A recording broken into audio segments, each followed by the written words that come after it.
Bienvenidos a Ciudad X sin filtros. Entonces, mucho gira en torno al ingenio, a la caña, a todos esos sucesos, pasajes que la gente se preguntaba, oye, ¿cómo le hacían? ¿Cómo le harían? ¿De dónde lo traen? ¿A dónde va? Entonces, vamos a hablar un poquito de esos traslados, los cuales hoy lo tenemos a la vuelta de la esquina de nuestra casa, tal vez el hielo, tal vez en diciembre que esperamos la caña en cuadritos para disfrutarla en el Base. Cañutos. Entonces, pero antes, ¿cómo le hacían? ¿Para qué? Para todo este tipo. Para sembrar. Para sembrar, para desde el hecho de sembrar, caña. Para cosechar, para la distribución, para distribuirla, para ¿cómo le hacían con todo lo que obviamente nuestro ingenio producía? Pues desde cero. ¿En qué parte? ¿Cómo se sembraba será? Primero, ¿en qué parte? Y después, ¿cómo se sembraba la caña? Pues escogía un lugar donde hubiera agua. Número uno. Okay. La caña lleva mucha agua. Obviamente. Sí. Pero en la antigüedad, en el siglo XIX, antes de que llegara Johnston y llegara el canal Tastes y llegara todo eso, se hacían zanjas. Zanjas para guardar humedad en el terreno aluvión que es el poniente del municipio, rumbo a Liguera, Ome, toda esa parte de ahí. Porque lógicamente pues los ingenios estaban en el Águila y estaban en la Florida, y uno era de don Serapia y otro era de don Sacani, que era una pareja, etc. Pero el método de siembra para la caña de aquella época, las variedades viejas, hacían unas zanjas profundas de unos 50 hasta 2 metros de profundidad por unos 50 de ancho y largo hasta lo que fuera posible, y la lluvia la cubría de agua. Ajá. O las avenidas de algunos arroyitos, se guardaba agua y ya que se guardaba el agua se ponían a tapar. Estaba muy húmedo aquello y sembraban se siembra a base de cambiaron los métodos cuando llegó la tecnología y llegó el agua rodada, ¿no? Pero cuando era temporal, se sembraban los cañutos, son pedacitos que llevan una yema en medio, que es la parte dura. Esa yema, con el tiempo, con la humedad, con el agua de lluvia que es nitrogenada, se empieza a brotar. Y tarda hasta 9 meses la caña en tomar altura. Y hasta 2 años, depende de la variedad. Las variedades de aquella época eran 2 variedades, era muy sencillo. Era la caña verde rayada y la carne se llamaba cherry-bone. Cherry-bone. Era la caña morada. Okay. Y crecía más de 2 metros, 2 metros y medio, 3 metros de altura. Existen fotos, próximamente voy a traer fotos para que se vea más plástico el ejemplo de cómo crecía la caña. Y una vez que se obtenía el producto, pues me imagino que no hacían una zanja, hacían miles, cientos de zanjas. Y lo hacían los trabajadores que contrataban las diferentes haciendas, porque todas las haciendas, desde Choice hasta acá, tenían la misma práctica. Y bueno, pero ¿qué hacían con el producto? Cada quien sembraba su caña y la molía en su trapiche. Y había aquí en el área había 3 trapiches. El de la Constancia, que era de don Pancho Randia, el de aquí, del Águila, y el de que está pasando Liguera, San Lorenzo, la Florida, que era de doña Serapia, hermana de don Zacarías Ochoa. Uh-huh. Es muy interesante esa historia porque se dan eventos que dejan una huella en las familias y las creencias de las gentes, y empiezan a surgir leyendas de cosas que sí fueron, pero no fueron así, o que simplemente no existieron, ¿no? Los rumores, los mitotes. Por ejemplo, uno. Y a uno que no le gusta. Y a uno que poquito le... No. A ver, platíquenos, compártanos. Cuando Johnston se hace del Águila, O sea, él empieza a ser socio de Don Zacarías. Luego vuelvo a explicarlo bien, porque hay un contrato que se puede exhibir aquí. Ok. Cuando Johnston ve que Don Zacarías no cumple con el convenio, Don Zacarías empieza a decirle, bueno, pues préstame esto porque voy a sembrar así, y se empieza a llenar de deudas. Y ya era un viejillo, en aquel entonces un hombre de 84 años, era muy viejo. Él murió en 1904, por cierto. Entonces le compra todas las acciones del Águila, se queda con él.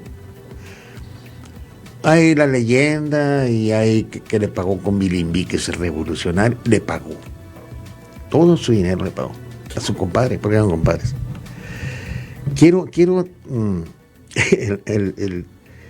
Yo leí una carta, la tenemos en Ciudad X, en donde le dicen a don Rosario Grijalva, que era uno de los empleados mexicanos de más renombre al lado de don Benjamín Johnston, desde el Águila. Él llegó de Toro, de Vaca, de para arriba de las misiones, de arriba del fuerte. Y le manda no la firma nadie la carta, yo la vi, donde le dice, oye Rosario, ahí andan queriendo demandar a tu patrón, a Benjamín Johnston, porque no le endosaron las acciones del Águila, ¿no? Y don Ventura Ochoa, pues quiere que se las vuelvas a pagar. El resultado de eso no lo sé bien, no pasó nada. De todas maneras, se les retribuyó su dinero a la familia Ochoa, ¿no? Entonces ya empiezan a moverse cosas, ¿no? Y las costumbres, por ejemplo.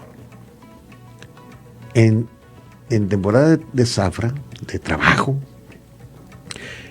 Johnston empezó a pagar mucho mejores sueldos. No sé, en lugar de 25 centavos pagaba 35, 40 o 75 centavos. Y se fue haciendo la gente a modo de las mejores pagas, por supuesto. Por eso él termina comprando la Constancia, también se quedó con ella. El caso es que existía en México la ley del peonaje. ¿En qué consistía esta ley? Consistía en que tú, como patrón, tenías que retribuirle su dinero como te arreglaras con él. Como nadie sabía ni leer y escribir, ni nada, era a la palabra. Entonces, cuando terminaba la zafra o la siembra o todas las labores culturales de los ingenios, de las trapiches, de las panocherías, los indios regresaban a su lugar de origen con la idea para sembrar en temporal. Pues sembraban cacahuate, ajonjolí, maíz, etcétera, frijol. Y en ese ínter ellos firmaban al empleador, en este caso el ingenio del Águila, y dice aquí que había un señor que se llamaba Chico Espuma, que era... Le decían Chico Espuma. Le decían sobresalientes a ese tipo de trabajadores que acarreaban, que hacían que los peones volvieran a trabajar, porque aparte se llevaban dinero prestado. Se prestaban, está contemplado, lo acabo de leer, hasta 20,000 pesos un ingenio llegó a prestarle en aquel entonces a los trabajadores temporales. Pero si tú no llegabas a la hora que estaba citado, iban por ti y amarrado te traían. Fíjate, de donde fuera, desde Choice. ¿En qué iban? A caballo y en carretas. Wow. ¿No? Entonces la mayoría decidía mejor regresar, ¿no? Eso se acabó ya en el siglo XIX. Porfirio Díaz la derogó. Era legal. Era legal obligar al trabajador a cumplir su trabajo. No querías, te amarraban. Eso era legal. Era legal. Se llamaba Ley de Peones, derogada en el siglo XIX. Increíble. Increíble. Porque era como tener peones, esclavos. Esclavos. Pero fíjate, Benjamín Johnson venía del país que no hacía muchos años habían logrado abolir la esclavitud. O sea, y venía de esa parte, de los Yankees, de Filadelfia, de Pensilvania, del estado de Pensilvania, donde se firma la Constitución de los Estados Unidos de Norteamérica, el 4 de julio de 1776. Fíjate qué curioso, ¿no? En esas fechas también sucede en el mundo el castigo para los jesuitas.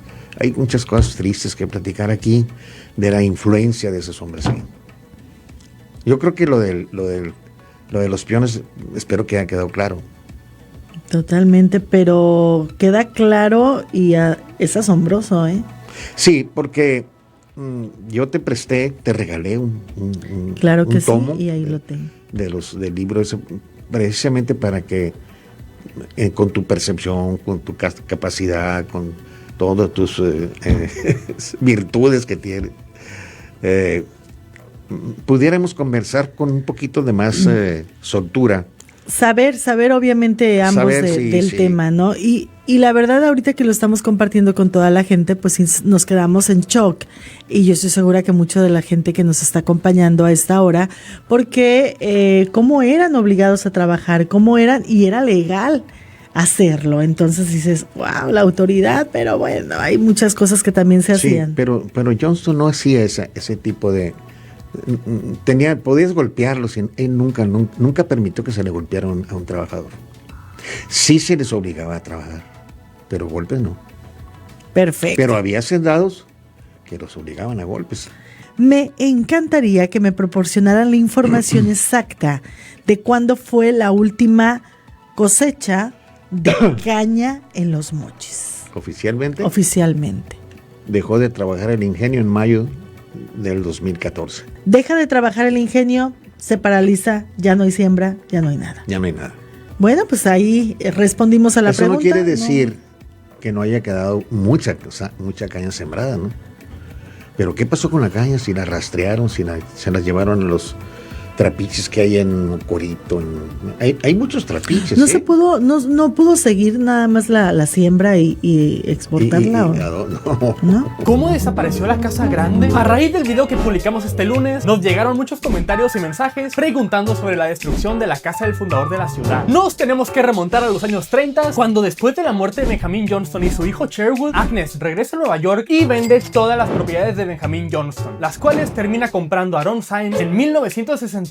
La Casa Grande junto a sus terrenos del Jardín Botánico fueron donados al ayuntamiento, y por una confusión sobre si la casa estaba incluida en el paquete, se descuida por completo su seguridad, y como era obvio, comenzó a ser vandalizada e invadida. Se siguió sin asignar ningún tipo de seguridad ni mantenimiento por años. Y sí, aunque parezca mentira, el tesoro más grande de nuestra ciudad se estaba muriendo y nadie estaba haciendo nada por él. Hasta que un día un incendio que hasta la fecha es un misterio arrasó con la casa. Aún se cuenta que los bomberos tardaron más de 4 horas en apagar el fuego, y fue en 1967 cuando, por orden de Aaron Symes, en el periodo de gobierno de Canuto Ibarra, la Casa Grande fue dinamitada por completo. Ahora mismo solo podemos ver la alberca que se encontraba dentro de la casa y algún que otro azulejo, y alimentando el enojo de todos los mochitenses, vengo a recordarles que la Casa Grande no fue tomada en cuenta ni para hacer de ella un espacio público, ni un museo, ni nada. La opción más viable para la gente del gobierno fue dinamitarla. Lo que antes era una casa con un jardín botánico con especies endémicas de todo el mundo, ahora es una ruina que dejó atrás el proyecto que realizó la paisajista Florence George. Una verdadera lástima. Este fue el dato de la historia de Los Mochis del día de hoy. Sigan dando like y compartiendo los videos. Nos vemos.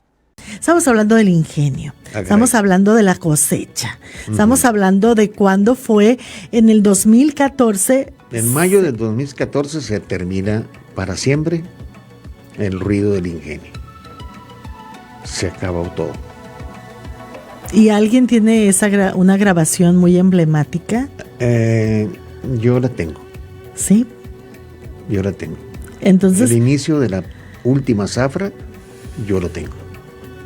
Pero también lo tiene en los archivos de Sandra Luz Pérez Muñoz.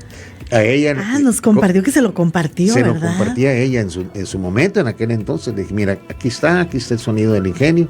Y de hecho se ha usado, esa grabación mía se ha usado, por ejemplo, en la UDO, cuando quieren referirse a la historia, o echan a volar el pito de vapor, el sonido de vapor. Y aquí también lo he escuchado en la radio, Me parece súper bien. Y bueno, pues entonces, bueno, ya hablamos de cada una de esas referencias, vaya, de aquellos ayeres, en cómo le hacían, cómo los transportaban. Algo muy interesante que también se ha tocado es de los trabajadores, sí, que obviamente está impreso en el libro compartido por ambos. Mira, hay algo que también se puede mencionar. Para hablar de los tiempos hay que ubicarse en los tiempos, Verónica. ¿Por qué? Porque son diferentes épocas, todo diferente idioma, vestido, costumbres, transporte, toditito. No, es que me están pidiendo si lo puedo mostrar el libro. Ah, pero no tiene palma. No tiene portada. Es que me están pidiendo, ¿puedes compartir el libro y preguntar en dónde lo puede uno adquirir? Pues muy pronto voy a mandar a hacer otro, si lo voy a vender. Bueno. Mira, yo una vez que me invitaron al cerro, al colegio, al centro escolar, llevé como unos 50 que me quedaban. Ya no hay ni uno más que este. El penúltimo te lo regalé a ti. Increíble. Sí. Voy a traerlo el próximo sábado porque ese sí tiene la pasta. Sí, y está dedicado. Y para que también le ponga fecha y su firma así bien bonita así para enmarcarla.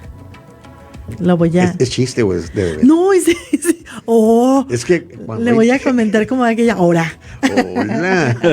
Hola. No, sí. De verdad, son pocos los ejemplares y sí, es mira, mucha la información que tiene importante. De este ejemplar. A ver, venga. Porque hay gente que se las echa de que fueron ellos. Una vez que yo revisé toditito los archivos que me robé, gracias a Dios, robo arqueológico del ingenio azucarero, que después lo quemaron. Lástima que no me lo traje todo.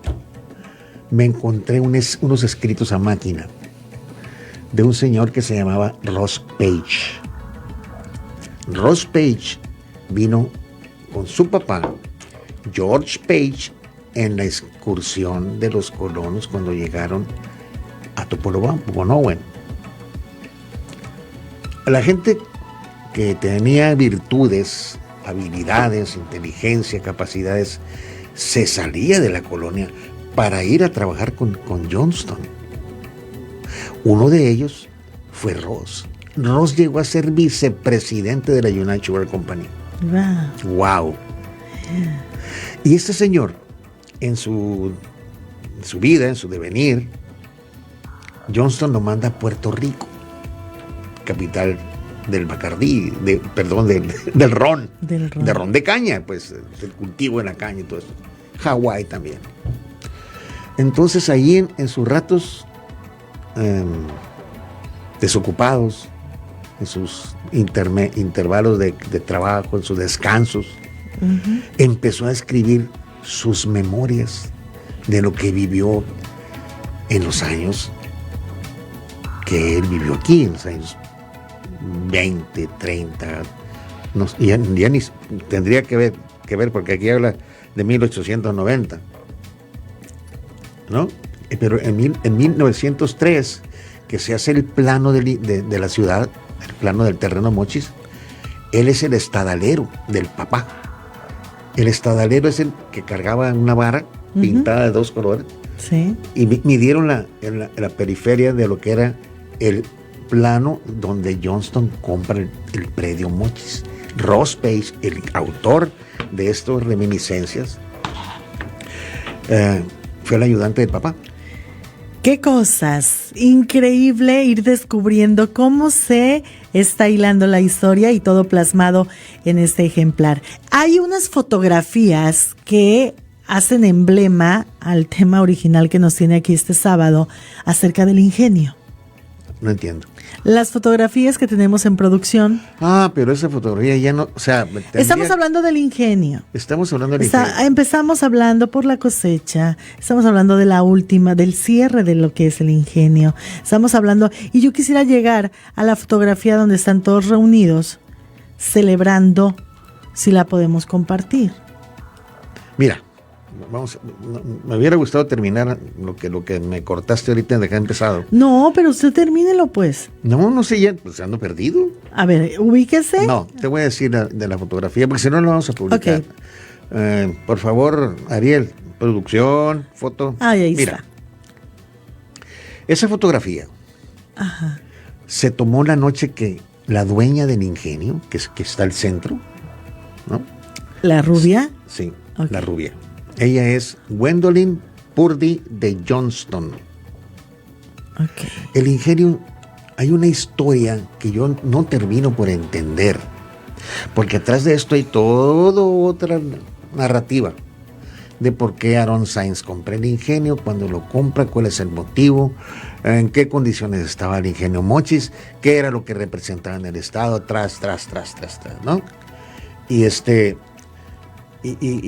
mira, estuvimos en la cena. Así. ¿No? Entonces, en el próximo programa voy a traer la justificación que se le da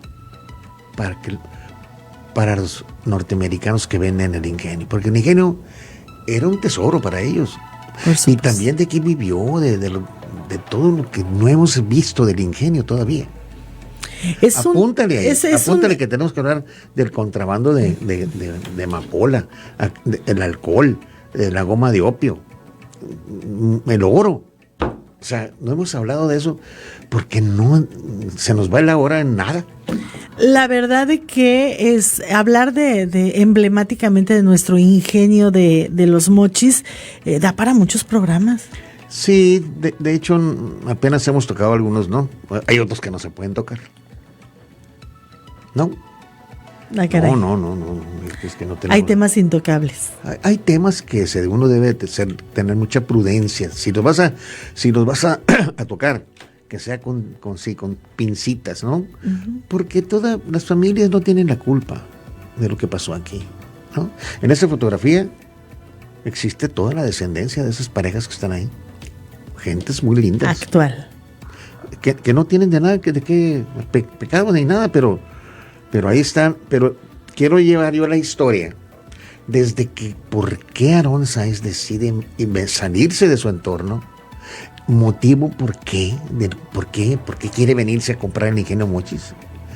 Y la historia verdaderamente es patética, ¿no? Pues la vamos a conocer, la vamos a desmenuzar, desglosar. No se te olvida. El próximo sábado. Y échenme a mí la culpa, ¿verdad? Bueno, pues amigos, ¿Quieres amigas. que yo hable? ¿Quieres que? Amigos, amigas. Mira, así, deme la mano. Así de la mano nos despedimos, ¿eh? Somos compañeros. Bueno, pues nuestro historiador siempre es un gusto, ingeniero, compartir, debatir, ¿verdad? En algunos puntos. Y sobre todo el agradecimiento para todos ustedes que se sumaron a este espacio. La invitación, el próximo sábado, aquí estaremos.